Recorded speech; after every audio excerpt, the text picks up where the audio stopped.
Izin masuk Bismil, apa sudah terlihat PPT-nya?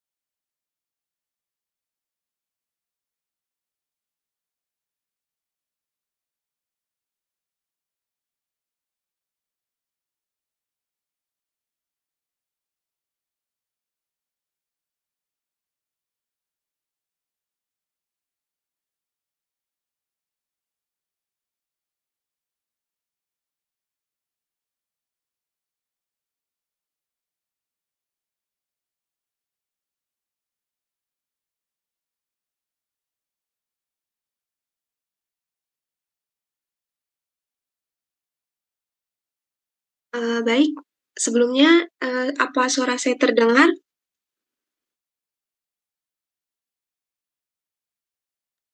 Oke, baik.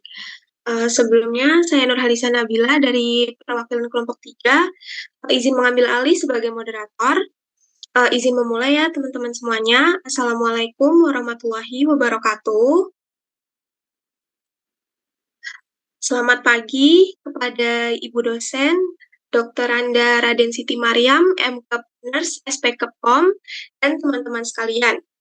Pada pagi hari ini, kelompok 3 akan melaksanakan presentasi terkait model konseptual serta tren dan isu keperawatan keluarga.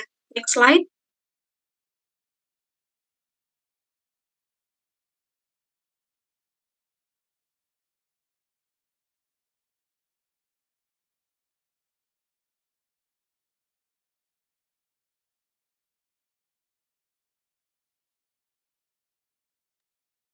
Berikut adalah anggota grup dari kelompok 3. Yang pertama yaitu ada Anissa Amalia, Deva Angela, Hilda Silvi Widiana, Arsya Niswah Devina, saya Barida Salim, dan saya sendiri Nurhalisah Nabila, Rantis Aulia Gifara, Syafira Ayunda Sayyidina, Siva Kartik Agustin, dan Yumna Azizah. Next slide. Ya, baik. Untuk kelompok 3 dipersilahkan untuk menjelaskan materinya.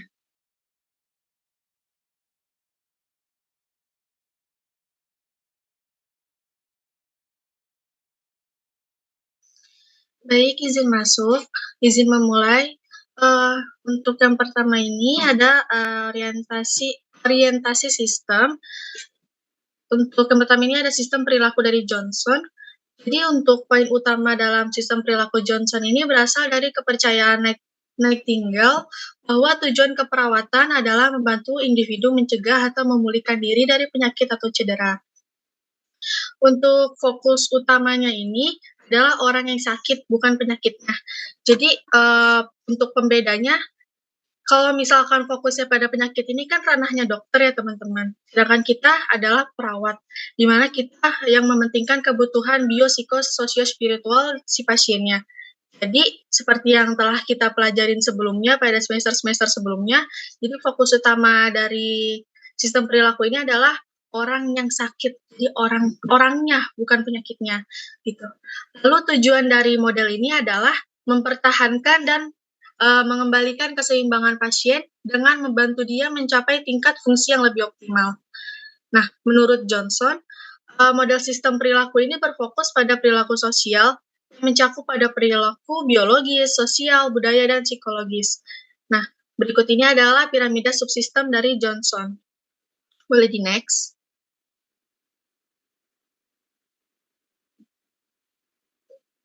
Nah, ya seperti yang kita lihat teman-teman di sini ada piramida yang berisi subsistem dari teori si Dorothy Johnson ini. Di sini ada 7. Untuk yang pertama, yang paling atas itu ada afiliasi. Afiliasi merupakan perilaku yang terkait dengan pengembangan dan pemeliharaan hubungan interpersonal dengan orang tua, rekan, atau tokoh otoritas. Jadi, pasien itu akan merasa keterkaitan dan kepemilikan dengan orang lain itu masuk perilaku keterikatan kayak jadi orang itu mempunyai hubungan interpersonal dengan orang lain dengan komunikasi interpersonal juga. Lalu yang kedua ini ada dependensi. Dependensi itu merupakan perilaku yang terikat dengan memperoleh bantuan dari orang lain di lingkungan untuk menyelesaikan tugas dan dukungan emosional termasuk mencari perhatian, persetujuan, pengakuan, keterampilan perawatan diri dasar, dan keamanan emosional. Jadi, contoh nyatanya seperti ketika teman-teman merasa down, teman-teman akan curhat nih dengan entah sahabatnya, entah orang tuanya, atau mungkin pasangannya, kayak aku lagi down nih, begini gitu. Nanti orang terdekat itu akan memberi motivasi atau memberi dukungan gitu kepada teman-teman. Nah, makanya dependensi ini sangat penting dalam sistem perilaku teori Dorothy Johnson ini. Boleh di next.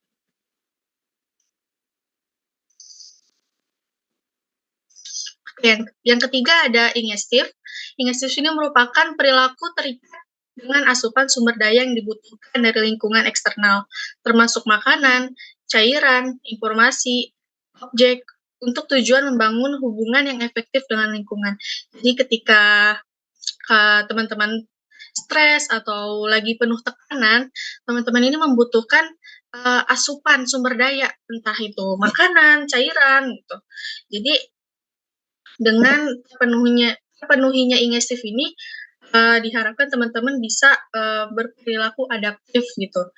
Yang poin selanjutnya adalah eliminasi, itu perilaku terkait dengan pelepasan produk limbah fisik seperti BAB dan BAK.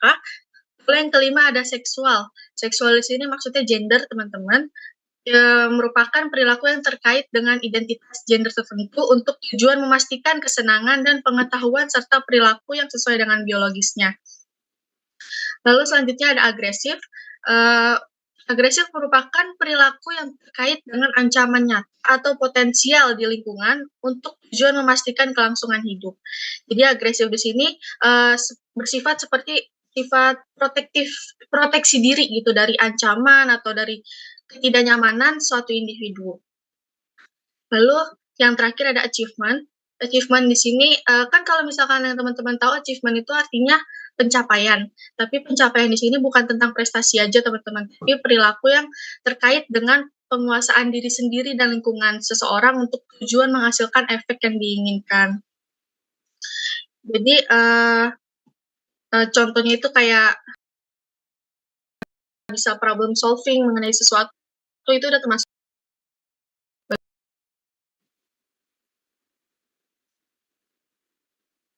Nah, ini adalah bagian model sistem perilaku oleh Dorothy Johnson. Seperti yang teman-teman lihat di sini ada behavioral disorder atau gangguan perilaku. Gangguan perilaku itu dapat menyebabkan tekanan dan stres. Nah, tekanan dan stres ini akan mempengaruhi subsistem. Subsistem ini merupakan komponen-komponen tubuh individu itu. Tadi udah dijelaskan sebelumnya, ada afiliasi, ada dependensi, ada agresif, ada ingestif sama eliminatif, ada seksual, dan ada achievement. Nantinya subsistem ini akan menghasilkan dua kemungkinan, yaitu perilaku efektif atau dapat beradaptasi dan perilaku inefektif atau tidak dapat beradaptasi. Gitu. Nantinya dua perilaku ini akan menjadi feedback dari tekanan dan stres tadi. Contohnya, suatu individu ini mengalami tekanan dan stres, dan dia mengalami permasalahan pada afiliasinya, pada hubungan dengan orang terdekatnya. Gitu. Nah, suatu individu ini tidak dapat beradaptasi karena dapat masalah pada afiliasi tersebut. Nah, karena dia tidak dapat beradaptasi, maka perilaku dia perilaku inefektif, yang nantinya akan berfeedback pada tekanan dan stresnya. Jadi dia tidak bisa mengontrol atau menghadapi tekanan dan stresnya. Namun ada juga individu yang mengalami masalah serupa, namun individu itu tetap bisa beradaptasi gitu. Nah, kalau misalkan tingkat adaptasi seseorang itu kan berbeda-beda ya, teman-teman. Nah, kalau misalkan orang tersebut dapat beradaptasi, maka orang tersebut dapat bersifat efektif gitu, yang nantinya berfeedback pada tekanan dan stres. Jadi orang itu bisa mengontrol tekanan dan stresnya seperti itu. Jadi untuk kesimpulan dari teori Dorothy Johnson ini, Ketika sistem perilaku memiliki keseimbangan dan stabilitas, perilaku individu akan terarah, terorganisir, dan dapat diprediksi. Ketidakseimbangan dan ketidakstabilan dalam sistem perilaku terjadi ketika ketegangan dan stresor mempengaruhi hubungan subsistem atau lingkungan internal dan eksternal. Boleh di next.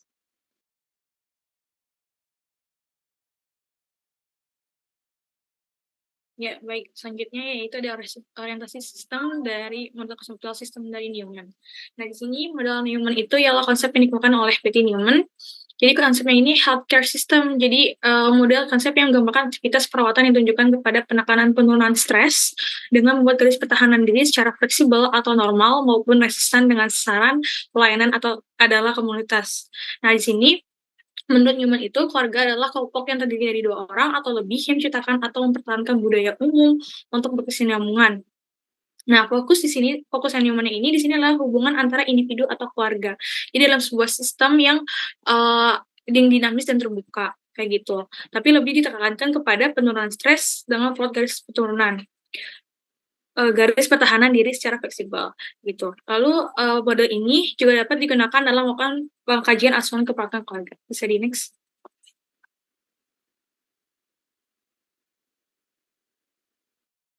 Ya, baik akan saya lanjutkan. Selanjutnya orientasi perkembangan model konseptual perawatan diri dari OREM. Nah, seperti yang kita tahu ya, kalau OREM ini punya 6 konsep, yaitu perawatan diri, agensi perawatan diri, kebutuhan perawatan diri secara terapeutik, defisit perawatan diri, dan juga sistem perawatan.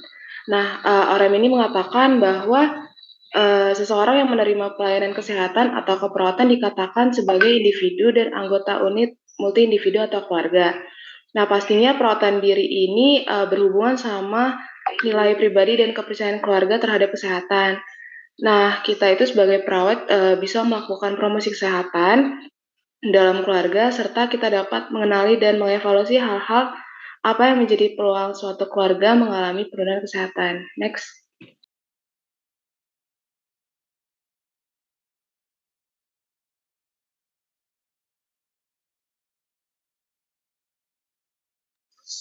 Baik, selanjutnya adalah model adaptasi dari Roy. Roy menjelaskan bahwa keluarga dan individu, kelompok, organisasi, sosial, serta komunitas dapat dijadikan unit analisis dan fokus praktik keperawatan karena para perawat mengkaji orang sebagai sistem adaptif.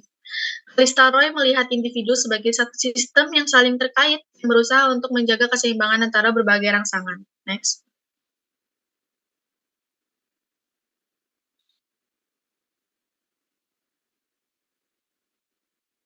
Ya, konsep utama teori adaptasi ini ialah sesuai dengan paradigma keperawatan yang meliputi individu.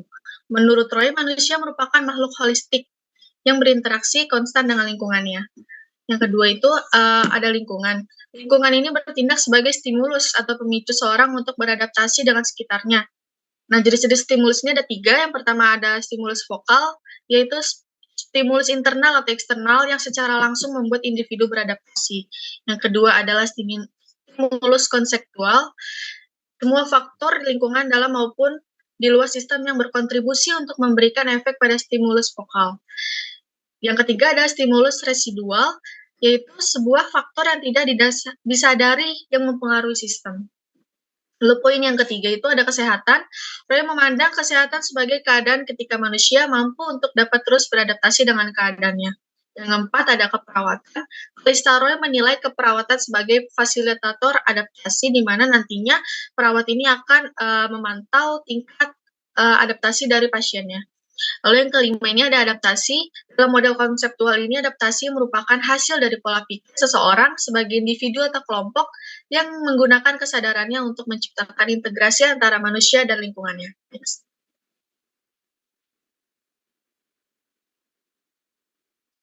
Ya, jadi untuk dalam teori ini ada yang namanya internal proses, itu dipengaruhi oleh regulator dan kognator. Jadi untuk regulator itu berkaitan dengan kemampuan sistem tubuh secara fisiologis, sedangkan untuk kognator itu merupakan mekanisme coping mental seseorang. Keduanya itu berperan penting dalam tingkat adaptasi setiap individu. Next.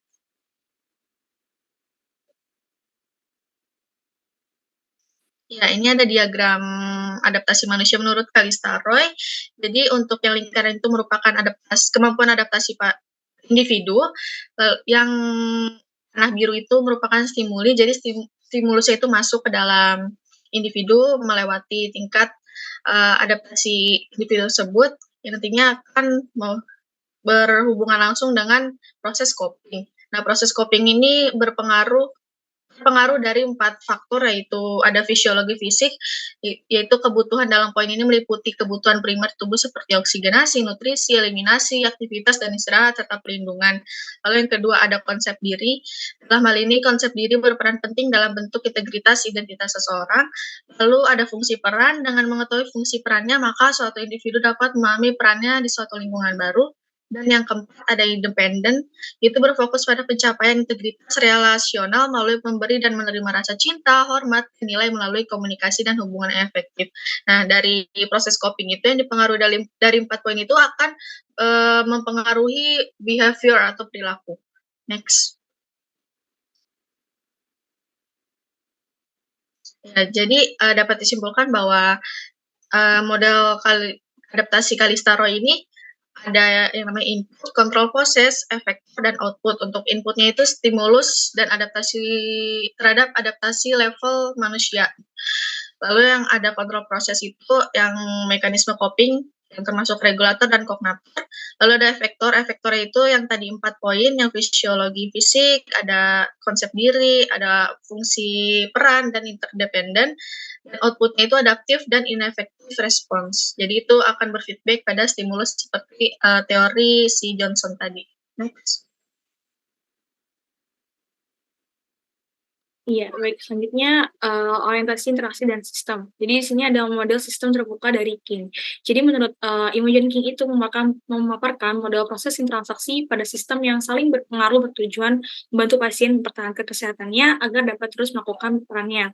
Jadi di sini fokus King itu interaksi perawat pasien. Jadi model sistemnya ini yaitu interaksi perawat pasien untuk menentukan tujuan, masalah hingga kekhawatiran individu. Nah, proses keperawatan keluarga dalam teori King ini menjelaskan hubungan timbal balik atau feedback antara perawat dan pasien. Menurut King, keluarga adalah sekelompok kecil individu yang saling terikat untuk menurunkan nilai serta perilaku selama kehidupan. Keluarga dilihat sebagai sistem interpersonal dan juga sosial. Persepsi diri pribadi, pertumbuhan dan perkembangan, citra tubuh atau gambaran diri dan waktu merupakan bagian dari sistem personal. Jadi di sini ada sistem interpersonal, sosial dan juga personal. Nah, di sini individu atau klien yang dilihat sebagai sistem terbuka atau sistem personal mampu berinteraksi, mengubah energi dan informasi dengan lingkungannya. Nah, di sini individu merupakan anggota masyarakat, mempunyai perasaan rasional dan kemampuan dalam bereaksi, menerima, mengontrol, mempunyai maksud-maksud. Jadi dari King ini yaitu mengadaptasi dari individu itu bisa jadi sistem personal, interpersonal, dan sosial. Bisa dibawain sebentar.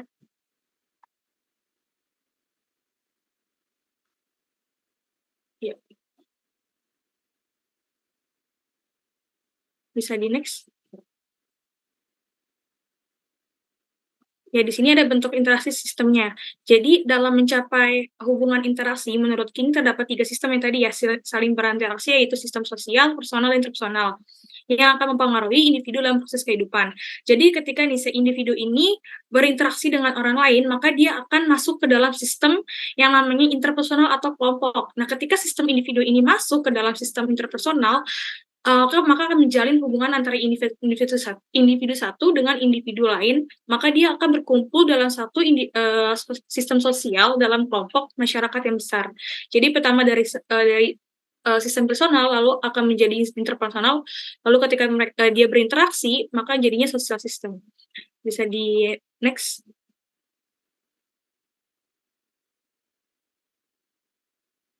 Ya, jadi di sini ada model sistem terbuka dari King. Nah, proses interaksi antara perawat dan klien nih. Di sini ada perawat dan klien.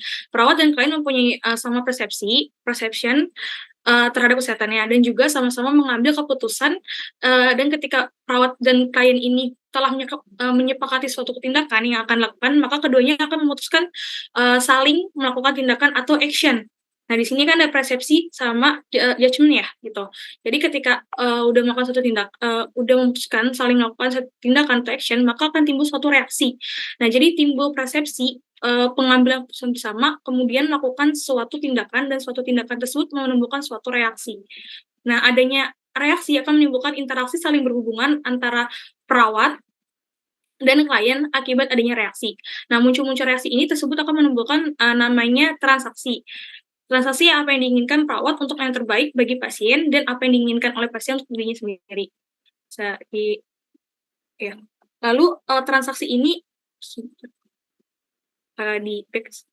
Lalu transaksi ini akan timbul suatu kesepakatan atau namanya umpan balik antara perawat dan pasien, maka akan timbul namanya feedback. Ya, jadi di sini ini adalah proses interaksi antara perawat dan klien dalam menentukan tindakan keperawatan pada pasien. Jadi perawat di sini itu melibatkan pasien dalam mengambil keputusan tindakan keperawatan. Bisa di next.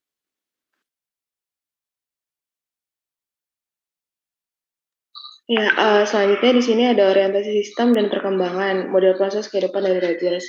Nah, Martha Rogers ini mengatakan bahwa manusia itu sebagai kesatuan energi multidimensional yang terlibat dalam suatu proses mutual dan berkelanjutan dengan lingkungannya.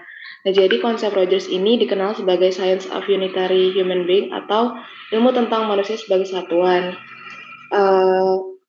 Jadi keperawatan keluarga di sini itu merupakan medan energi sistem terbuka yang konsisten dan selalu berubah sebagai respon terhadap interaksi dengan lingkungan. Jadi suatu keluarga bersifat saling bergantung satu sama lain dan membentuk suatu kesatuan yang berbeda. Jadi kayak ada beberapa informasi di suatu lingkungan. Nah, informasi ini akan diterima atau diserap oleh suatu keluarga, dan keluarga tersebut akan memberikan respon. Nah, secara konstan pastinya akan mempengaruhi keluarga tersebut secara terus-menerus. Nah, model dari Rogers ini banyak digunakan oleh peneliti perawatan dan menjadi dasar untuk praktik perawatan keluarga. Next.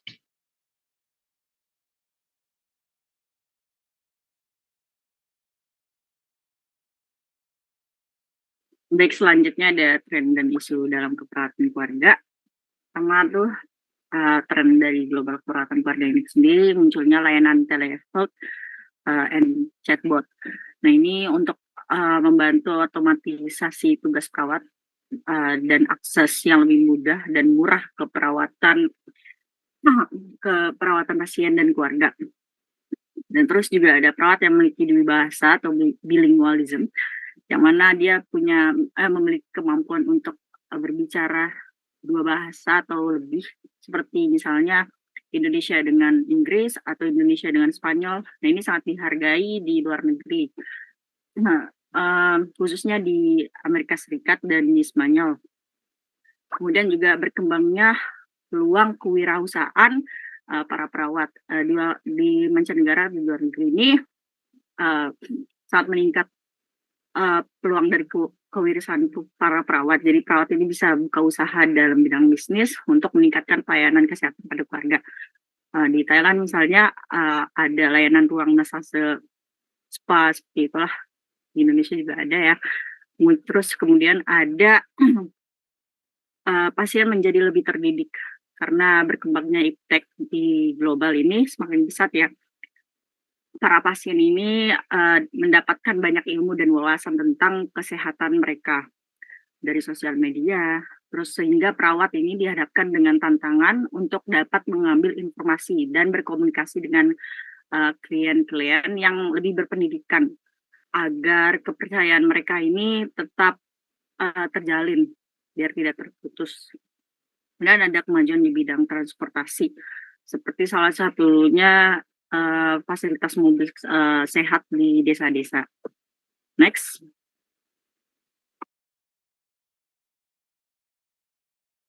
Selanjutnya ada isu global dalam keperawatan keluarga. Nah, ini contohnya salah satu tuh ada dunia tanpa batas atau global village yang menyebabkan perubahan pada sikap dan pola perilaku keluarga, ditambah dengan adanya kemajuan dan pertukaran iptek informasi yang makin global, itu menyebabkan penyebarannya makin luas dan menyebar dengan cepat. Jadi ini bisa mempengaruhi pola interaksi pada keluarga. Lalu yang kedua ada kemajuan teknologi dalam bidang transportasi, yang tadi itu ada dampak positifnya kayak yang public health tadi. Nah, tapi yang dampak negatifnya ada terjadi migrasi besar-besaran yang itu bisa berpengaruh terhadap pola interaksi juga. Lalu ada belum berkembangnya sistem keperawatan keluarga. Ini menyebabkan rendahnya minat perawat untuk bekerja dalam spesifik bidang keperawatan keluarga. Dan karena rendahnya juga minat perawat, jadinya sumber dayanya masih kurang gitu untuk keperawatan keluarga sehingga belum dapat menjawab tantangan global. Lalu adanya kompetisi global di bidang penyediaan sarana dan prasarana serta pelayanan kesehatan yang menuntut standar profesional keperawatan yang lebih tinggi.